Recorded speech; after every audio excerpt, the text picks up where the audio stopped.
Всем привет, меня зовут Анна Грынев, добро пожаловать на мой канал, и в эфире моя рубрика «Типичный журналист». Я традиционно подготовила для вас несколько советов, которые помогут вам в работе и сделают ваши материалы качественнее, поэтому не будем тратить время на длинные вступления и начнем.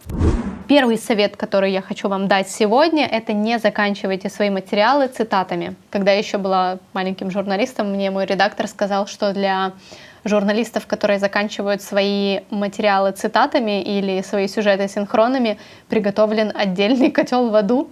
Я это запомнила и с тех пор так не делаю. И на самом деле этому есть объяснение. Очень редко когда цитата в конце материала настолько невероятно крутая, что этой цитатой можно закончить интервью. Как редактор могу сказать, что чаще всего материалы заканчивают цитатами журналисты, которые не придумали нормальную концовку и не знают, как можно завершить логично этот материал. Но вот этот финал от вас должен быть. Там должны быть какие-то выводы, либо какой-то итог, либо то, к чему эта ситуация привела, либо то, когда она произойдет еще раз, либо какие-то сравнения в цифрах, либо в принципе какой-то логичный итог. Он должен быть обязательно. Но если вы вдруг почувствовали, что эта цитата может изменить жизнь человека, и вы понимаете, что вам необходимо поставить ее в конце и все, то посоветуйтесь с редактором, скорее всего, он все равно попросит вас какое-то одно-два предложения в конце дописать. Поэтому постарайтесь не заканчивать свои материалы цитатами, потому что после прочтения такого материала всегда есть ощущение незавершенности.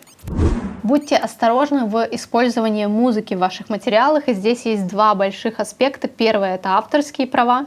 Мы не всегда об этом задумываемся, особенно когда только начинаем свой путь, особенно если мы начинаем свой путь с каких-то локальных телеканалов. Нам кажется, что мы можем использовать любую музыку везде, и нам за это ничего не будет. На самом деле это неправильно. Авторские права в музыке — это очень серьезная тема, поэтому не используйте звук, который вам не принадлежит вашей телекомпании. И второе большое направление в этом пункте — это уместность этой музыки. Это может быть либо что-то легкое фоновое, если это какой-то репортаж, не связанный с новостями. Если это новости, то в новостях музыкального сопровождения быть не должно. Плюс, если мы говорим о каком-то расследовании, о каких-то других видеоматериалах, которые могут выходить на телевидении или где угодно, не делайте так, чтобы ваша музыка нагнетала и так грустную атмосферу.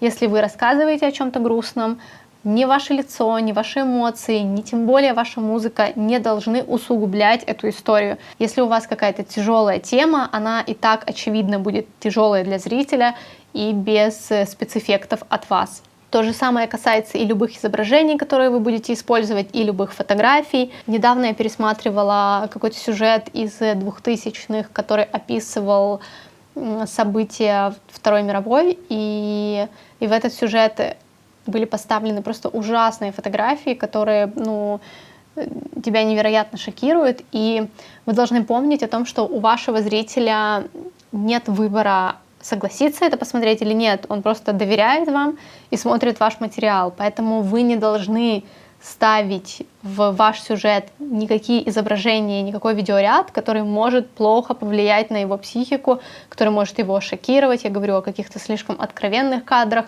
о каких-то слишком кровожадных кадрах, о чем-то, что может негативно на него повлиять. Ну и помимо какого-то вашего персонального ощущения, хорошо это или плохо, иногда заглядывайте в законы вашей страны, там обычно очень четко написано, что именно вы можете показывать, а что нет. Дискриминации не место на телевидении и не место в ваших сюжетах. Если вы откроете свод правил или редакционную политику любого СМИ, которое, по вашему мнению, является авторитетным, крутым, весомым, международным, и почитаете те правила, которые они указывают у себя, вы обязательно найдете пункт про дискриминацию и прочитайте о том, что их СМИ никогда не будет площадкой для дискриминационных высказываний. И даже если это высказывание так или иначе появилось в эфире, мы же понимаем, что прямой эфир невозможно контролировать, эти ведущие или журналисты комментируют и говорят, что они не разделяют взгляды того или иного спикера, или взгляды того или иного спикера не совпадают или не являются взглядом редакции того или иного телеканала, того или иного СМИ.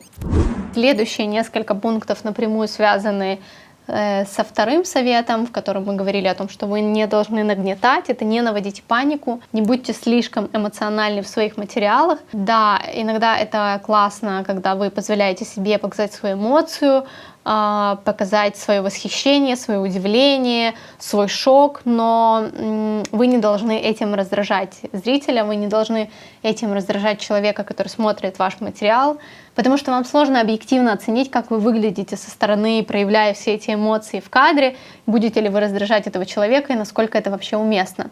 Помните, что вот эта новостная репортажная история, она, конечно, больше о сдержанности.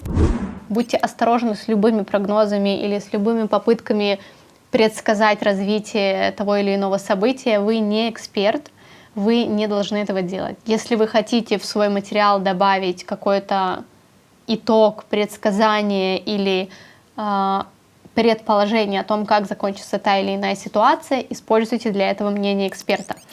Готовясь к этому видео, я читала много советов для журналистов и нашла интересные советы, которые связаны с работой на месте событий, где есть, к примеру, заложники. У меня не было никогда такого опыта, поэтому я могу ссылаться только на чьи-то советы, но то, что я прочла и я вынесла и посчитала очень грамотным. Если вам однажды придется с таким столкнуться, будьте максимально осторожны с любой информацией, которую вы выдаете, потому что она может навредить жизням людей. Мы здесь говорим не просто о том, что ваш сюжет может быть некачественным или неинтересным, или с ошибками, или с неправильными ударениями. Нет, от той информации, которую вы произнесете в прямом эфире, может напрямую зависеть жизнь десятков людей. Есть много таких примеров, когда террористы включали телевидение, трансляции, узнавали, что где-то готовится спецоперация, или наоборот, им не нравилось то, что они слышали о себе, они начинали вести себя еще агрессивней. Отдельной строкой стоит проговорить вообще работу с именами, фамилиями задержанных и погибших. Если вы узнаете это не из официального источника, вы не имеете права это произносить в эфире. Если вы узнаете это не от официального источника, и если официальные источники в виде полиции или чиновников не произнесли это самостоятельно и не выдали это в СМИ самостоятельно, то вы первыми не имеете права это произносить. Есть два момента. Как минимум, эти люди могут оказаться в живых, а как максимум в таких службах работают специально подготовленные люди, которые сообщают подобные новости немного в другой форме. Услышать об этом из телевизора просто ужасно и отвратительно. И вы в этой ситуации будете нести ответственность за жизни и здоровье людей, которые это услышат. На самом деле советов о работе в таких горячих точках есть очень много. Я с удовольствием их все читала, и это правда советы, которые стоит для себя выделить и запомнить. Если вам интересна эта тема, пишите об этом в комментариях, и я подготовлю отдельный выпуск, который будет связан с работой именно в таких горячих точках. Спасибо вам, что смотрели мой блог. Для тех, кто еще не подписался, подписывайтесь обязательно. Счастливо и до встречи!